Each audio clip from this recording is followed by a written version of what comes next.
नमस्कार दोस्तों, 27 फरवरी 2022 के daily news analysis current affairs discussion में आपका स्वागत है। कौन कौन सी न्यूज है? तो मोदी जी ने यूक्रेन के प्रेसिडेंट जेलेंस्की साहब से बात की है, व्लादिमीर जेलेंस्की। फिर सेंसस की एक्सरसाइज कंडक्ट होने के समय पे कुछ प्रोटेस्ट देखने को मिल सकता है, ऐसा एक्सपेक्ट कर रहे हैं रजिस्ट्रार जनरल ऑफ इंडिया और हमारी सरकार। इसके रिस्पेक्ट में क्या न्यूज है उसको देखेंगे। फिर हाइड्रो पावर प्रोजेक्ट्स के रिस्पेक्ट में, जैसे कि अब मान लीजिए इंडिया और नेपाल ने मिलकर हाइड्रो पावर प्रोजेक्ट बनाया, अरुण नाम की नदी है, नेपाल से ओरिजिनेट होती है, उसके ऊपर डैम बना दिया गया।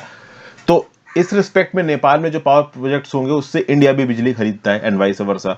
तो ऐसे केसेस में जो बॉर्डर के पास हाइड्रो इलेक्ट्रिक पावर प्रोजेक्ट्स लग रहे हैं, चूंकि माउंटेनियस इलाका है ज्यादातर नेपाल का, तो दोनों के बीच में कैसे एग्रीमेंट होगा, कैसे उस पावर का ट्रांसफर होगा, कैसे पूरा का पूरा प्रोजेक्ट बनाया जाएगा, इसके ऊपर एक ज्वाइंट टास्क फोर्स बनाई गई है, इसके बारे में देखेंगे। ओके, फिर आगे क्या बताया जा रहा है? अमेंडेड रूल फॉर भाखड़ा बीस मैनेजमेंट बोर्ड। भाखड़ा बीस मैनेजमेंट बोर्ड, जो कि भाखड़ा नंगल डैम और बीस से रिलेटेड प्रोजेक्ट को दोनों को देखता है, यहां पे केंद्र की सरकार ने अपॉइंटमेंट की कुछ मेथोडोलॉजीज को बदला है, जिसको लेके पंजाब नाम के स्टेट यहां पे, पंजाब और हरियाणा दोनों यहां पे प्रोटेस्ट कर रहे हैं। इसके बारे में बात करेंगे। फिर पाकिस्तान और अफगानिस्तान के बॉर्डर पे कुछ क्लैशेस हुए, इन क्लैशेस के बारे में देखेंगे। मदागास्कर में साइक्लोन एमनाती आया है, ये साइक्लोन एमनाती क्या तरखाट मचा रहा है इसको देखेंगे। Kyiv to honour troops killed on island, ये जो जिमिनवी नाम का आइलैंड है जो कि यहाँ पे आपको नजर आ रहा है, यहाँ पे रशियन फोर्सेस ने ऑनस्लॉट किया है, 13 यूक्रेनियन सोल्जर्स की जान चली गई। हालांकि कुछ लोग बोल रहे हैं कि जान नहीं गई, उनको क्रीमिया के ऊपर बंदी बना के रखा गया। इसके ऊपर ऑलरेडी मैं एक वीडियो बना के डाल चुका हूं, आप चैनल पे देख सकते हैं। इस न्यूज को थोड़ा बहुत देखेंगे। और रशिया जाने वाले एक कार्गो शिप को यहाँ पे फ्रांस ने पकड़ के अपने पास रख लिया है, बंदी सा बना लिया है। यूरोपियन यूनियन ने जो सैंक्शंस लगाए हैं रशिया के ऊपर, उसके अंदर इस शिप को यहाँ पे पकड़ा गया। तो कुल मिला के ये चीजें हम यहाँ पे देखने वाले हैं। यूक्रेन के ऊपर जो अटैक हो रहा है इसको और ब्रॉडन करने वाला है रशियन आर्मी, इसके रिस्पेक्ट में न्यूज है। तो ये सारी की सारी न्यूज हम यहाँ पे डिस्कस करने वाले हैं। आगे बढ़ने से पहले वीडियो पे लाइक का बटन दोस्तों, अगर अब तक आपने चैनल को शेयर और सब्सक्राइब नहीं किया है कर लीजिए, इंस्टाग्राम पे फॉलो कर लीजिए, टेलीग्राम ग्रुप ज्वाइन कर लीजिए, दोनों ही चीजों का लिंक नीचे डिस्क्रिप्शन बॉक्स में दिया हुआ है। If possible for you please click the join button, that is specifically very very helpful. जो लंबे समय से मेरे मेंबर्स हैं उनको specifically very very much thanks. चलिए वर्ड ऑफ द डे देख लेते हैं, वेयर विदल। वेयर विदल का क्या मतलब है? द मनी और other means needed for a particular purpose, किसी भी पर्टिकुलर पर्पस के लिए जिस पैसे की जरूरत होती है, किसी और रिसोर्सेज की जरूरत है, इसको आप बोलते हो वेयर विदल। सेंटेंस में इसका इस्तेमाल कैसे बोलता है? The couple really wants to buy the house but they do not have the wherewithal to make the down payment.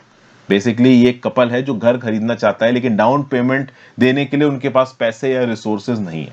तो वेयर विदल मतलब वो रिसोर्सेज या पैसा जो आपको चाहिए किसी टास्क को पूरा करने के लिए। चलिए पहली news, PM Modi speaks with Ukraine president Zelensky. प्रधानमंत्री मोदी जी ने एक टेलीफोनिक कन्वर्सेशन किया यूक्रेन के प्रेसिडेंट वोल्दोमायर जेलेंस्की के साथ।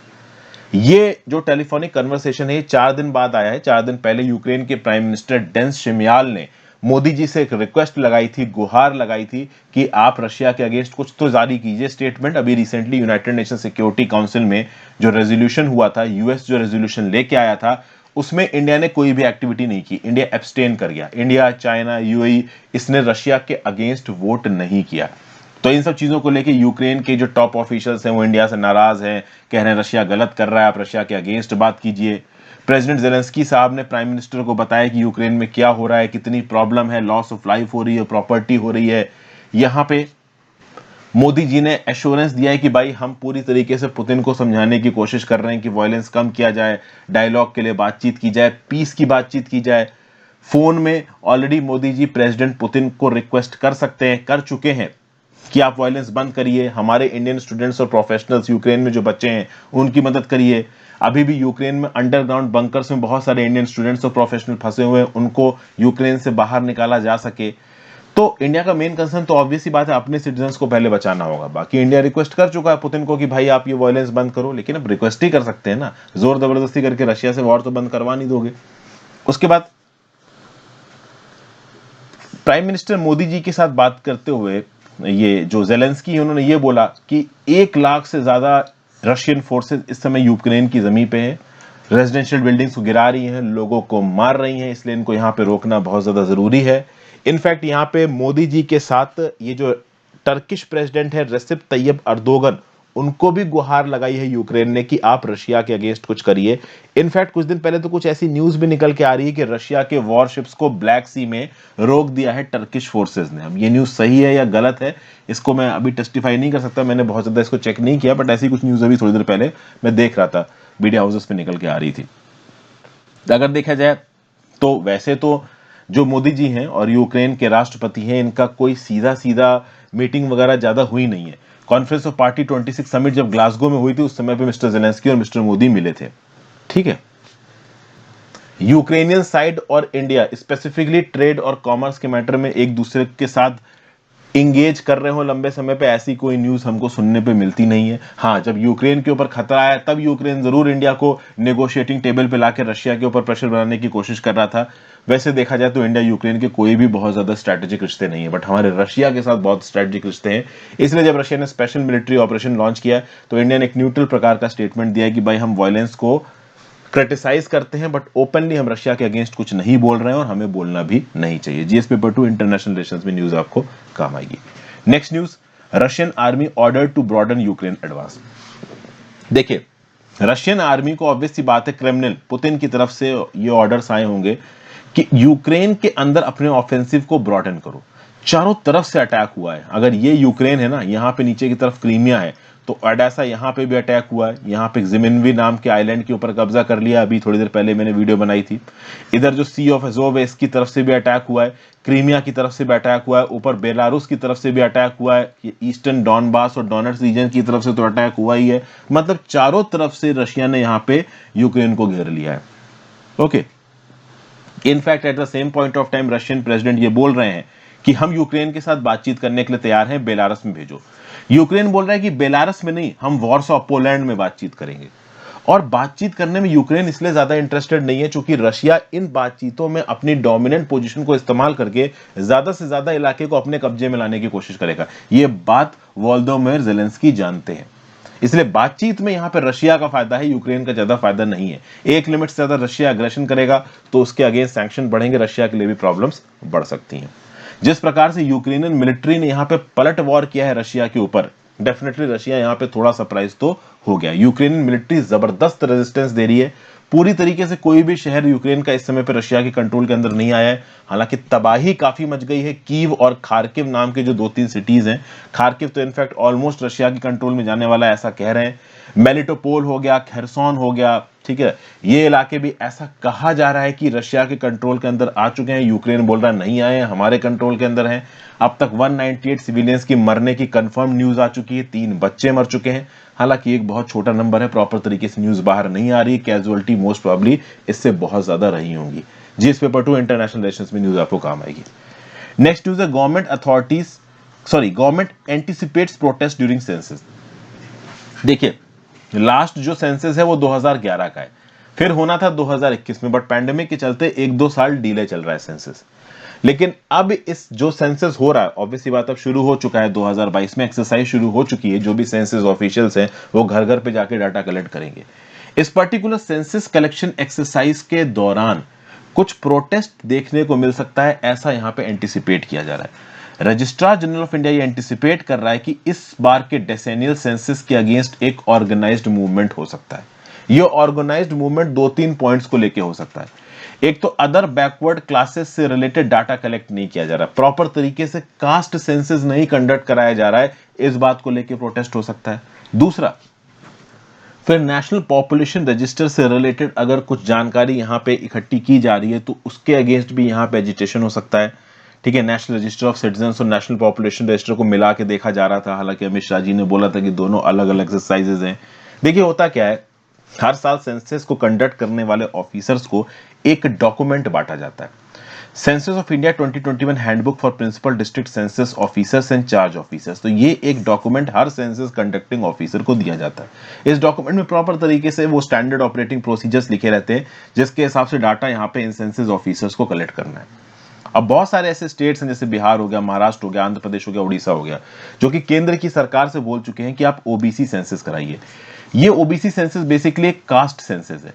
देखिए, शेड्यूल्ड कास्ट और शेड्यूल्ड ट्राइब्स के रिस्पेक्ट में इंफॉर्मेशन सेंसस के अंदर इकट्ठी की जा रही है पहले से ही, लेकिन यहां पे डिमांड ये है कि ये जो अदर बैकवर्ड क्लासेस हैं इनकी इंफॉर्मेशन भी इकट्ठा करो, क्योंकि अगर आप अदर बैकवर्ड क्लासेस की इंफॉर्मेशन इकट्ठा करोगे तो इससे पता चलेगा कि हाँ भाई सच में एक कास्ट के कितने लोग हैं, उनकी क्या इकोनॉमिक सिचुएशन है, और फिर अलग अलग राज्य की सरकारें उसके हिसाब से डिसीजन ले पाएंगी कि हाँ भाई इनको रिजर्वेशन देना है कि नहीं, बेरोजगारी भत्ता देना है कि नहीं, और कोई राइट्स देने हैं कि नहीं देने।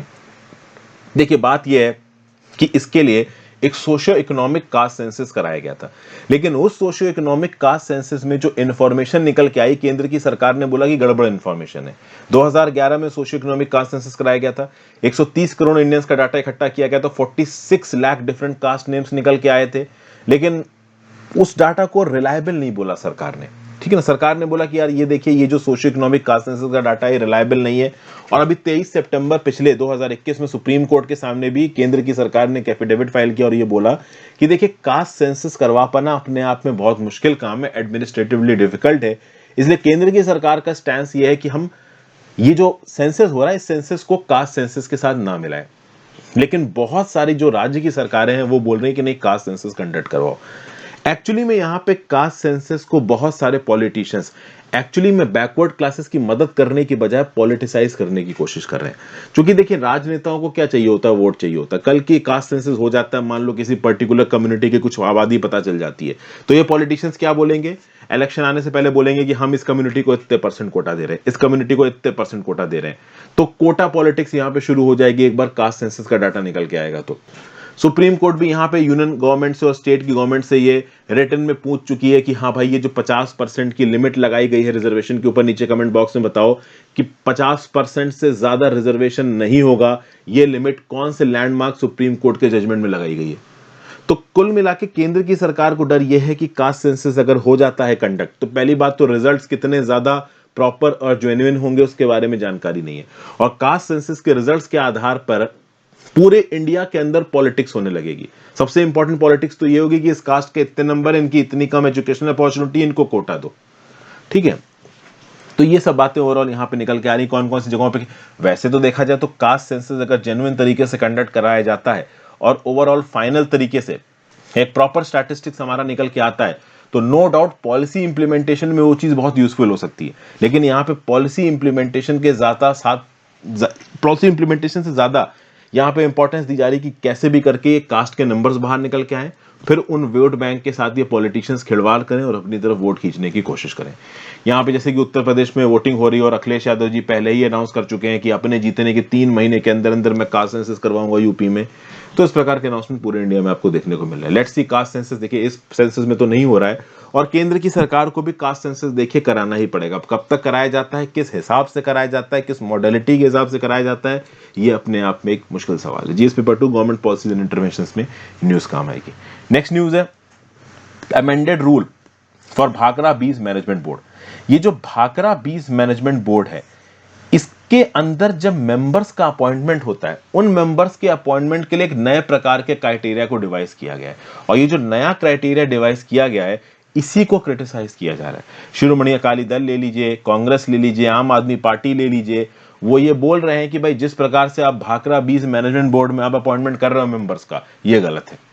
एक्चुअली में अगर आप भाखड़ा बीज मैनेजमेंट बोर्ड रूल्स 1974 को देखो, तो इस मैनेजमेंट बोर्ड का जो मेंबर पावर होगा वो पंजाब से होगा और जो मेंबर इरिगेशन होगा वो हरियाणा से होगा। ये रूल्स में साफ साफ लिखा हुआ है। लेकिन 2022 में इन रूल्स को बदल दिया गया है। अब मेंबर पावर का पंजाब से होना और मेंबर इरिगेशन का हरियाणा से होना जरूरी नहीं है।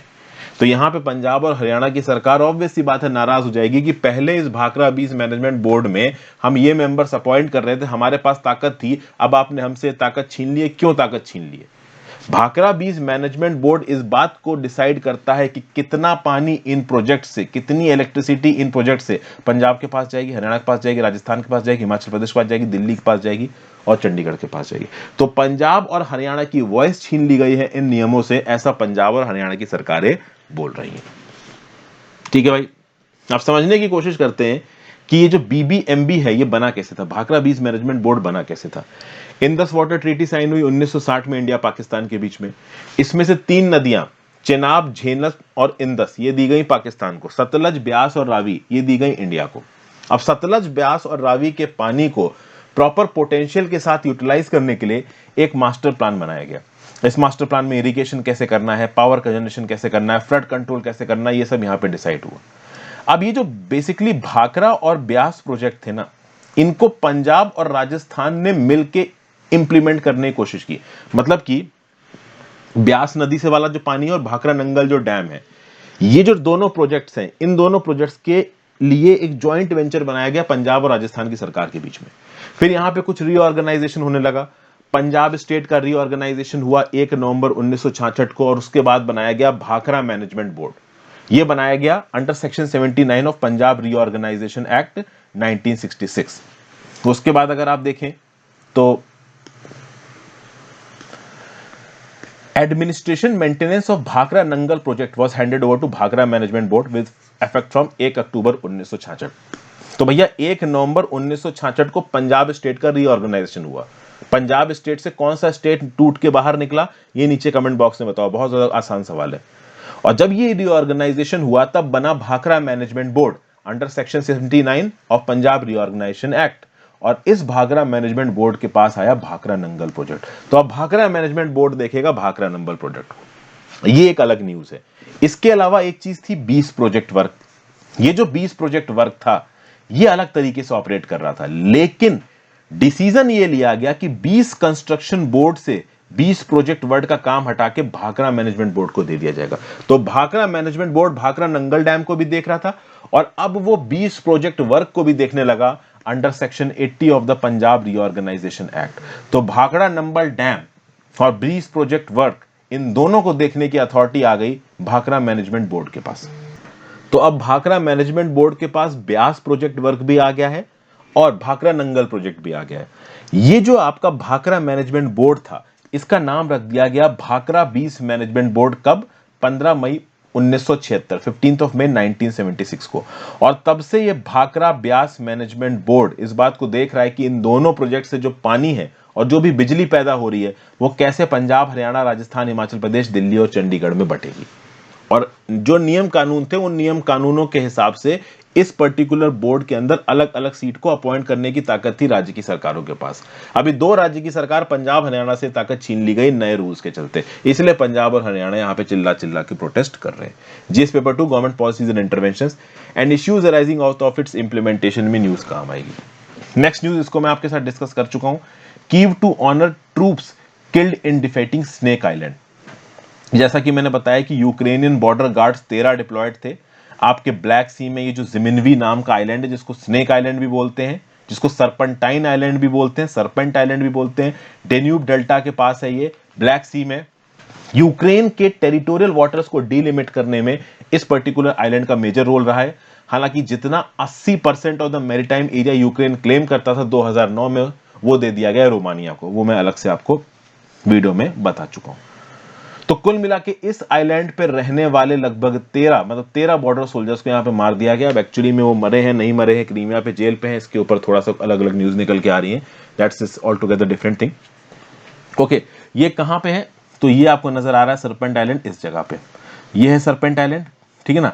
ये जो इधर का इलाका दिख रहा है यूक्रेन है, इस तरफ है आपका रोमानिया। ऊपर पूरा का पूरा यहाँ पे यूक्रेन नजर आ रहा है। ये क्रीमियन पेनिनसुला है, 2014 तक यूक्रेन के कंट्रोल के अंदर था, अब रशिया के कंट्रोल के अंदर है। पहले ये जो पर्टिकुलर आइलैंड है वो टर्की के पास भी रह चुका है, रशिया के पास भी रह चुका है। रशिया टर्की वॉर के दौरान कुछ समय के लिए रोमानिया के पास चला गया था। आइलैंड की लोकेशन याद रखिएगा, ये बहुत इंपॉर्टेंट है। जीएस पेपर 2 के रिस्पेक्ट की में ये न्यूज थी। अगली न्यूज है India Nepal task force for hydro electric power project. India और नेपाल ने मिलकर बोला है कि हाइड्रो पावर प्रोजेक्ट को कंस्ट्रक्ट करने के लिए यहाँ पे ज्वाइंट टास्क फोर्स बनाई गई है। ठीक है भाई, 3 मेंबर्स दोनों कंट्रीज की तरफ से होंगे इसमें। 9th मीटिंग हुई Nepal India energy secretary level joint steering committee के काठमांडू में, जहां पे डिसीजन लिया गया। और इस पर्टिकुलर टास्क फोर्स का काम क्या होगा और यहां मीटिंग में डिस्कस क्या हुआ, तो दोनों कंट्रीज के बीच में इलेक्ट्रिसिटी की ट्रांसमिशन लाइन्स है, उनको कैसे मैनेज किया जाएगा, अंडर कंस्ट्रक्शन ट्रांसमिशन लाइन्स और जो आगे बनाने वाली ट्रांसमिशन लाइन्स है उनके ऊपर बातचीत हुई। अरुण 3 हाइड्रो पावर और ट्रांसमिशन लाइन्स के ऊपर बातचीत हुई। इंटरस्टेट पावर ट्रेड के ऊपर बातचीत हुई। देखिए, केपी शर्मा ओली के समय पे इंडिया नेपाल के रिश्ते बहुत ज्यादा बिगड़ गए थे, अब थोड़े से सही लाइन पे आ रहे हैं। ऑलरेडी जो 400 किलो वोल्ट की लाइन है ढाल केबार मुजफ्फरपुर ट्रांसमिशन लाइन की, इसमें कितनी बिजली इंपोर्ट की जाएगी, एक्सपोर्ट की जाएगी नेपाल इंडिया के बीच में, इसके ऊपर बातचीत हुई है। ये जो 400 किलो वोल्ट की लाइन है, ये 140 किलोमीटर लंबी है, जिसमें से 120 किलोमीटर इंडियन साइड पे आती है, 20 किलोमीटर नेपाल साइड पे आती है। ये जो Arun 3 hydro electric power project है, 900 मेगावाट का run of the river project है, अरुण रिवर पे है, ईस्टर्न नेपाल पे। इससे जो भी बिजली पैदा होती है वो नेपालियों को दी जाती है, इंडिया में भी उस बिजली को एक्सपोर्ट किया जाता है। गवर्नमेंट ऑफ नेपाल और सतलज जल विकास निगम लिमिटेड ने 2008 में Arun 3 hydro electric power project के ऊपर काम शुरू किया था। बूट मॉडल के अंदर इस प्रोजेक्ट को एग्जीक्यूट किया गया, बिल्ड ओन ऑपरेट ट्रांसफर। ये एक पब्लिक प्राइवेट पार्टनरशिप का प्रोजेक्ट होता है, जिसमें प्राइवेट सेक्टर की कंपनी इसको बनाना शुरू करती है, कुछ समय तक इसको ओन करती है, ऑपरेट करती है, अपने कॉस्ट को रिकवर करने के बाद सरकारी कंपनी को इसे ट्रांसफर कर देती है। एक run of the river project है, इसके लिए अलग से एक बहुत बड़ा डैम आप बना दो, उसकी जरूरत नहीं है। बहते बहते पानी को एक हाइट से गिरा के बिजली पैदा करके पानी आपने आगे निकाल दिया, तो इकोलॉजिकली कम डैमेज पहुंचाया। जितने बड़े डैम नॉर्मल कर एक कन्वेंशनल हाइड्रो इलेक्ट्रिक प्रोजेक्ट में बनते हैं, उतने बड़े डैम बनाने की जरूरत नहीं है। थोड़ा डैम तो देखो बनाना ही पड़ेगा अगर आप run of the river project भी बना रहे हो, बट इकोलॉजिकल डैमेज एक कन्वेंशनल डैम से कम हो जाता है, इकोलॉजिकल डैमेज। ठीक है भाई। GS paper 2 Indian neighbourhood relations में न्यूज आपको काम आएगी। भाई पाकिस्तान और अफगानिस्तान के बीच का बॉर्डर हो गया है बंद। देखिए पाकिस्तान और अफगानिस्तान के बॉर्डर पे हजारों की तादाद में लोग क्रॉस करते हैं। अगर आप यहां देखें तो लंबा बॉर्डर है पाकिस्तान का अफगानिस्तान के साथ, यहां से शुरू हुआ और ओवरऑल अगर आप देखें तो यहां तक चलता चला जाता है इंडिया पाकिस्तान, ये सॉरी पाकिस्तान अफगानिस्तान का बॉर्डर। यहां पे चमन नाम की जगह पे स्पिन बोल्दक नाम की बॉर्डर क्रॉसिंग है। यहां से हजारों की तादाद में लोग अफगानिस्तान से पाकिस्तान में आते हैं, पाकिस्तान से अफगानिस्तान में जाते हैं। अफगानिस्तान से बहुत सारे लोग पाकिस्तान के अंदर पढ़ने के लिए आते हैं, धंधा वगैरह करने के लिए आते हैं, नौकरी करने के लिए आते हैं, बहुत कॉमन है। ठीक है ना, अफगानिस्तान और पाकिस्तान के बीच की मूवमेंट काफी कॉमन है। अब इसी बॉर्डर पे यहां पे कुछ डेडली क्लैशेस हुए और पाकिस्तान का इल्जाम है कि अफगानिस्तान की जमीन में कुछ ऐसे मिलिटेंट्स पनप रहे हैं जो कि पाकिस्तान के अंदर अटैक्स करते हैं। इस मिलिटेंट्स में बलूचिस्तान की जो आर्मी है, बलूचिस्तान लिबरेशन की जो फोर्सेस हैं, और तहरीके तालिबान की मोस्ट प्रॉब्ली बात हो रही है, क्योंकि ये दो बड़े ऑर्गेनाइजेशन है जो कि पाकिस्तान के अंदर पाकिस्तान के एडमिनिस्ट्रेशन को नहीं मानते, अपनी खुद की ऑर्गेनाइजेशन बनना चाहते हैं। तो मोस्ट प्रॉब्ली यहां पे पाकिस्तान ये कह रहा है कि ये ऑर्गेनाइजेशंस को अफगानिस्तान की जमीन पे पनाह मिल रही है, फिर ये अफगानिस्तान से घुस के पाकिस्तान की साइड पे आ जाते हैं और यहां पे आके मिलिट्री अटैक्स करते हैं। तो जो 2700 किलोमीटर लंबा बॉर्डर है, इसको अभी के लिए पाकिस्तान सील कर रहा है। इस बात के लेके जो अफगानी तालिबान के जो लीडर्स हैं वो नाराज हैं, ये कह रहे हैं कि आप ये यहां पे क्या कर रहे हो। चमन स्पिन बोल्दक क्रॉसिंग के ऊपर आप कह सकते हो कि कुछ एलिज्ड इंसिडेंट्स हुए हैं, कुछ वायलेंस हुआ है। ये जो एंटी पाकिस्तानी एस्टैब्लिशमेंट वाले लोग हैं वो पहले पाकिस्तान के अंदर बवाल मचाते हैं और फिर भाग के अफगानिस्तान की जमीन पे चले जाते हैं, वहां पे अपने आप को रिक्यूपरेट करते हैं, फिर पाकिस्तान में आके बवाल करते हैं।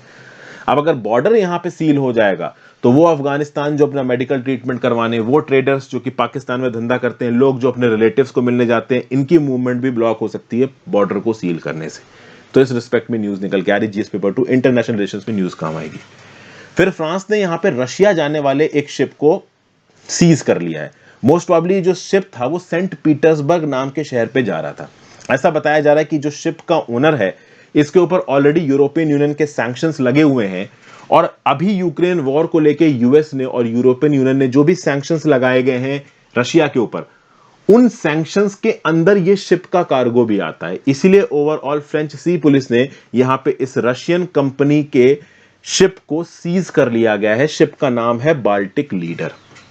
ये जो वेसल है, यूनाइटेड स्टेट्स ट्रेजरी डॉक्यूमेंट ने ये अनाउंस किया है कि एक रशियन बैंक है जिसका नाम है प्रोमवजाइक bank public joint stock company limited.